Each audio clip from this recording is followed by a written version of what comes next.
Le Barça s'est imposé 1 but à 0 face à l'Atlético Bilbao dans un match très compliqué. On va débriefer ce match dans cette vidéo. Salut à tous les gars, c'est Azial. Aujourd'hui, on se retrouve pour une nouvelle vidéo et j'espère d'ailleurs que vous allez tous très bien aujourd'hui pour ce nouveau débrief, pour cette nouvelle vidéo. Aujourd'hui, débrief du Barça. Vous connaissez, j'aime bien. Voilà, j'aime bien débriefer le Barça, j'aime bien regarder les matchs du Barça.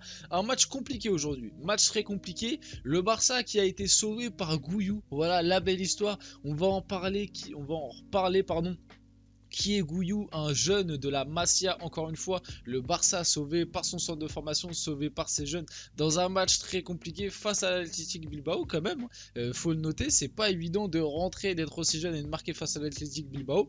Bref, pas mal de choses à voir dans cette vidéo, comme d'habitude on va voir des images, on va parler du match, on va le débriefer tranquillement, on va voir les images du but, vous connaissez ceux qui suivent activement la chaîne et les débriefs. Avant qu'on rentre dans le vif du sujet, comme d'habitude, voilà, n'hésitez pas à liker, à commenter, à partager et à vous abonner, ça fait toujours plaisir. La petite cloche pour les notifs, vous connaissez, et ça aide énormément pour le développement de la chaîne et je remercie énormément ceux qui le font. Bon, on va pouvoir passer un petit peu au sujet de la vidéo. Alors, il n'y a pas eu un nombre incroyable d'occasions.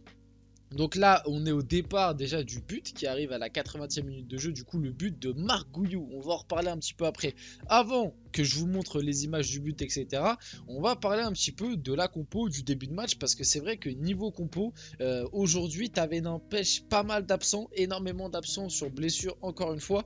Et une compo un petit peu remaniée, quoi. Avec un Joao Félix en pointe, avec un Fermin Lopez qui était un petit peu... Bon, en vrai, entre Joao Félix et Fermin Lopez, ça combinait pas mal. Globalement, tu avais Félix qui se baladait un petit peu, un coup à gauche, un coup en pointe. T'avais Fermin Lopez qui faisait un peu pareil. À droite, t'avais plus un Ferran Torres qui est à droite. Et encore une fois, Ferran Torres, on va en reparler. Moi, j'ai énormément de mal avec Ferran Torres quand il est titulaire. Bizarrement, quand il est remplaçant, en fait, Ferran Torres, il me fait un peu penser à Rodrigo au Real Madrid, quoi. Rodrigo, j'ai l'impression que c'est un peu pareil. C'est le mec ou Asensio un petit peu à l'époque aussi du Real Madrid, c'est un peu pareil. C'est-à-dire que c'est le mec, quand il est titulaire, tu te dis ouais, il est moyen, pas ouf, voire même des fois mauvais. Voilà, t'as du mal un peu avec lui. Tu te dis bon, je sais pas trop quoi en faire, quoi en dire. Voilà, soit il est moyen, soit il est pas ouf, soit il est mauvais.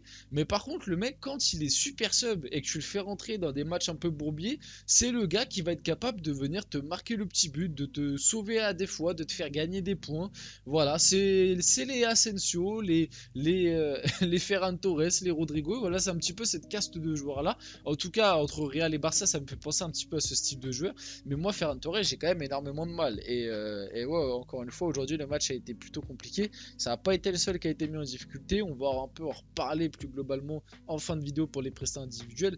Mais voilà, donc le Barça qui s'est procuré quand même pas mal d'occasions dans cette première mi-temps, qui comme d'habitude a quand même globalement dominé avec un gros volume de possession, même si ça ne fait pas tout, on le sait.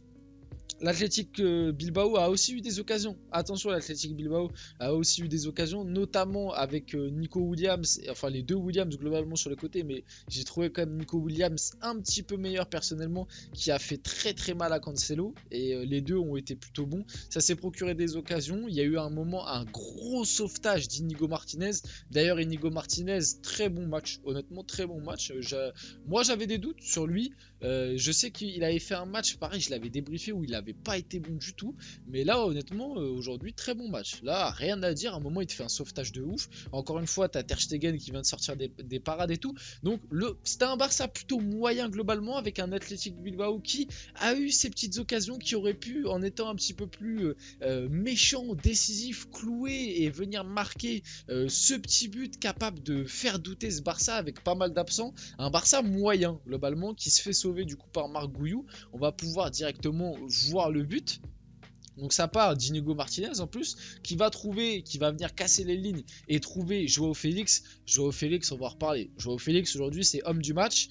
Homme du match avec sûrement Inigo Martinez. Bon, Gouillou, t'es obligé de le mettre pour sa rentrée.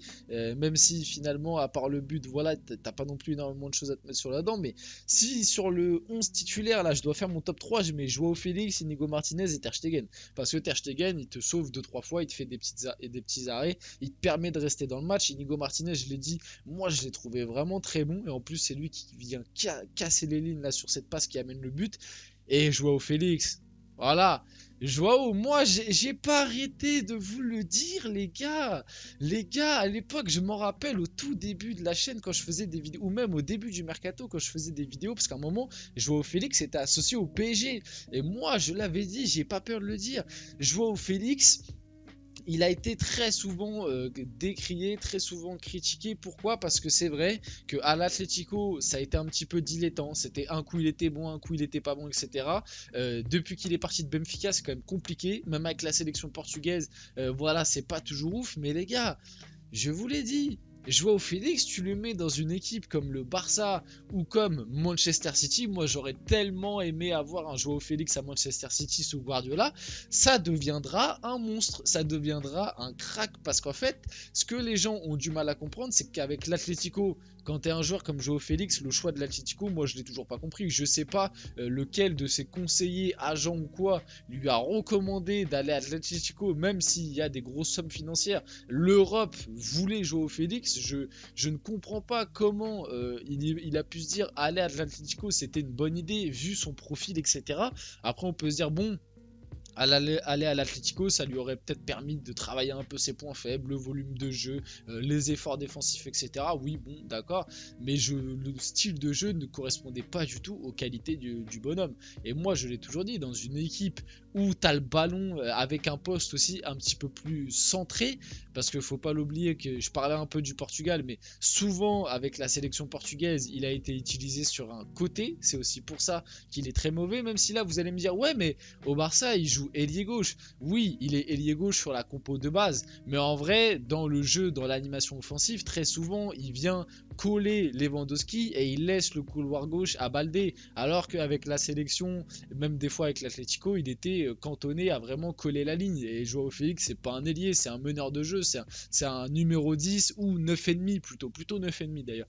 Voilà, c'est un mec qui doit tourner autour d'une pointe, et puis voilà, c'est un créateur, c'est... Bref, il a été incroyable et voilà, petite déclaration d'amour envers Joao Félix dans cette vidéo, mais globalement, le match de Joao Félix là face à l'Athletic Bilbao a été vraiment de très grande qualité. Et là, le contrôle orienté, je reviens là-dessus, incroyable. La passe pour Marc Gouillou est magnifique. Marc Gouillou qui venait d'entrer en jeu, 17 ans, qui vient d'avoir 17 ans, pardon, énormément d'absents au Barça. Un Barça qui a des difficultés, un Barça qui était moyen sur ce match, qui devait gagner parce que je le rappelle aussi, le Barça va jouer le Real Madrid très prochainement dans le Classico et on sait que ce match va être très important pour le duel en Liga et qui devait gagner ce match pour pouvoir aborder ce Classico de la meilleure des manières et tu te fais sauver encore une fois par un jeune de 17 ans voilà, qui vient marquer, qui vient tromper le gardien avec un peu de chance parce que pour moi le gardien il se trouve un peu, il a pas la main ferme mais il se fait avoir un petit peu de manière enfin honnêtement il aurait pu l'arrêter, voilà, peut-être il est un peu surpris ou quoi, mais il devait l'arrêter, il la touche, mais bref, il n'a pas la main assez ferme. L'histoire est belle, ça fait un 0, but de Marc Gouillou, voilà, que moi je ne connaissais pas, je pense la plupart des gens qui regardent ces vidéos, qui regardent cette vidéo, pardon, ne connaissaient pas non plus, voilà, on découvre, petite pépite, à noter, parce que j'ai essayé de voir un petit peu quelques trucs, c'est pas anodin non plus que déjà il rentre en jeu là dans un match quand même un peu bourbier, c'est pas anodin qu'il marque etc pour ses débuts, parce que c'est un joueur d'une énorme qualité, de ce que j'ai vu un petit peu. Déjà, c'est un joueur qui est énormément considéré par le Barça et par Xavi plus globalement. C'est un mec qui fait partie du groupe pro depuis le début de la saison avec le Barça et Xavi. Et c'est aussi un mec qui, au sein du club, au sein de la Masia, on lui prévoit un très grand avenir et on pense que sur les années à venir, ça pourra être quelqu'un de très important au Barça, un grand numéro 9 peut-être, voilà, sur les années à venir, peut-être, en tout cas en termes de potentiel, entre Lamine Yamal, entre Fermin Lopez, entre Marc Gouillou, entre Baldé aussi qui est très jeune, Gavi, waouh, waouh, putain, franchement, le Barça, la Masia, c'est incroyable. Et pourtant, sur les dernières années, on n'en voyait plus trop des jeunes qui sortaient. Voilà, il y avait Ansu Fati aussi, c'est vrai, qui est prêté. Voilà, on y croit quand même encore toujours. Il est encore très jeune. Après, pendant un moment, tu avais eu les Riqui Puig, tout ça. Au début, on s'était un petit peu emballé. Au final, c'était parti très vite. Mais voilà quoi, globalement, la Masia, quel centre de formation incroyable. Le Barça qui n'a pas peur de lancer ses jeunes. Et l'histoire est magnifique, quoi. En plus, j'ai vu que après ce but-là, là, du coup, tout le monde en a parlé sur les réseaux, la communauté barcelonaise, même les médias en général. J'ai vu que le gars, en l'espace de 5 minutes après avoir marqué son but, son compte Insta, pardon, a explosé en nombre d'abonnés, etc. Donc bon, début parfait, voilà, incroyable première pour Marc Gouillou. Il est rentré en jeu à la 79e minute de jeu, marque seulement après 30 secondes et sur son premier ballon, pardon, pour son premier match pro avec le Barça.